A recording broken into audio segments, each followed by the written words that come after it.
நம்மளை சுய ஒழுக்கம் உள்ள நபராக மற்றவங்க பார்க்கணுன்னா நம்ம லைஃப்பில் சில ஹேபிட்ஸை வந்து ஃபாலோ பண்ணணும். அது என்னென்ன ஹேபிட்ஸ் அப்படிங்கிறத இந்த வீடியோவில் நம்ம பார்ப்போம். முதல்ல பார்த்தீங்கன்னா, நம்ம யாருக்காவது கால் பண்ணி அவங்க அட்டன் பண்ணலைன்னா அவங்கள 2 தடவை 3 தடவை திரும்ப திரும்ப கால் பண்ண விடாது. அவங்க ஏதாவது ஒரு சுச்சுவேஷனில் இருக்கலாம். ரெண்டாவது பார்த்தீங்கன்னா, இப்போது நம்ம ஹோட்டலுக்கு வந்து நம்ம ஃப்ரெண்ட்ஸ் கூட போகிறோம். அதில் இப்போது ஒரு டைம் போகும்போது நம்ம அமௌண்ட் பே பண்ணலை அப்படின்னா திரும்ப நம்ம அந்த ஃப்ரெண்ட்ஸு கூட போகும்போது அடுத்த தடவையாவது நம்ம பே பண்ணுறதுக்கு நம்ம ட்ரை பண்ணணும். அடுத்தது, இது சில கொஸ்டின்ஸ் வந்து யார்கிட்டையுமே நம்ம கேட்கக்கூடாது. அது என்னென்ன கொஸ்டின்ஸ் பார்த்தீங்கன்னா, மேரேஜ் ஆகலையா, குழந்தைங்க இல்லையா, சொந்த வீடு இல்லையா, கார் வாங்க இல்லையா, அந்த மாதிரி.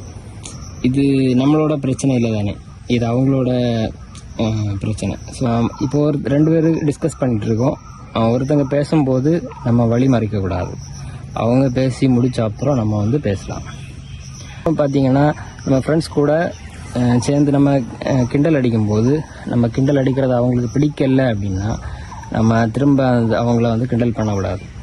அவங்க அதை வந்து ஈஸியாக எடுத்துட்டாங்கன்னா ஓகே தான். ஆனால் அவங்களுக்கு வந்து ஃபேஸ் அவங்க சேஞ்ச் ஆகுது, அவங்களுக்கு பிடிக்கலைன்னா அது திரும்ப நம்ம கிண்டல் அடிக்கக்கூடாது. மேக்ஸிமம் ஒரு பர்சனை வந்து வெளியே பப்ளிக்கில் வந்து நிறைய பேர் இருக்கும்போது அவங்கள புகழ்ந்து பேசுங்க. அவங்க வந்து பண்ணுற தப்புகளை வந்து தனியாக அவங்கள்ட்ட பர்சனலாக சொல்லலாம். இந்த மாதிரி சில ஹேபிட்ஸை வந்து நம்ம ஃபாலோ பண்ணோம் அப்படின்னா நம்மளை வந்து சுய ஒழுக்கம் உள்ள ஒரு நபராக மற்றவங்க வந்து பார்ப்பாங்க. நம்மகிட்ட நிறைய பேர் வந்து பேசுகிறதுக்கு விரும்புவாங்க.